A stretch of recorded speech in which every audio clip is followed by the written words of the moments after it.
Hi friends, ఇది ice roller అండి. ఇది సిలికాన్ మెటీరియల్తో చేసింది. దీని పైన వచ్చేసి మనకి వైట్ కలర్లో కనిపిస్తుంది కదా, ఇది క్యాప్ అండి.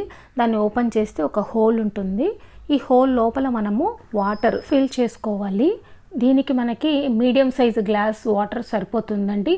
మనం వాటర్ దీంట్లో ఫిల్ చేసి క్యాప్ గట్టిగా క్లోజ్ చేసి లీక్ ఏమి లేకుండా క్లోజ్ చేసుకొని మనము ఇది రెఫ్రిజిరేటర్లో పెట్టుకోవాలండి. ఇప్పుడు మనము ఫ్రీజర్లో లోపల పెట్టుకుంటున్నామండి. దీన్ని మనము ఒక 4 అవర్స్ పాటు ఫ్రీజర్లో పెడితే ఇది వాటర్ ఐస్ అయిపోతుంది. ఇప్పుడు 4 అవర్స్ అయిపోయిందండి. మనము తీసి చూద్దాము లోపల ఐస్ అయిందా లేదా అనేది. మనము ఇది ఫ్రీజర్లో నుంచి తీసినాక ఒక 1 మినిట్ తర్వాత కానీ క్యాప్ తీస్తే చాలా నీట్గా వస్తుందండి. మనము చేతి మీద ఫేస్ మీద బాగా నీట్గా స్క్రబ్ చేసుకోవచ్చు. ఈ రోలర్తో మనము ఫేస్ అంతా కూడా అప్లై చేసుకుంటే ఫేసు చాలా ఫ్రెష్గా ఉంటుందండి.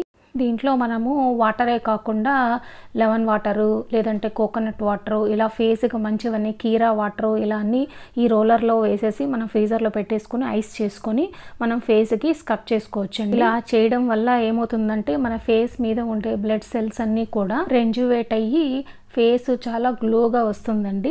అంతేకాకుండా మీకు మొటిమలు మచ్చలు డార్క్ స్పాట్స్ ఇలా ఏమన్నా కానీ అవన్నీ తగ్గిపోయి ఫేస్ అనేది చాలా గ్లోగా ఉంటుందండి. మీకు కనుక ఈ ప్రోడక్ట్ కావాలనుకుంటే డిస్క్రిప్షన్లో లింక్ ఇస్తున్నాను, అమెజాన్లో ఉంది, ట్రై చేయండి. Thanks for watching, bye.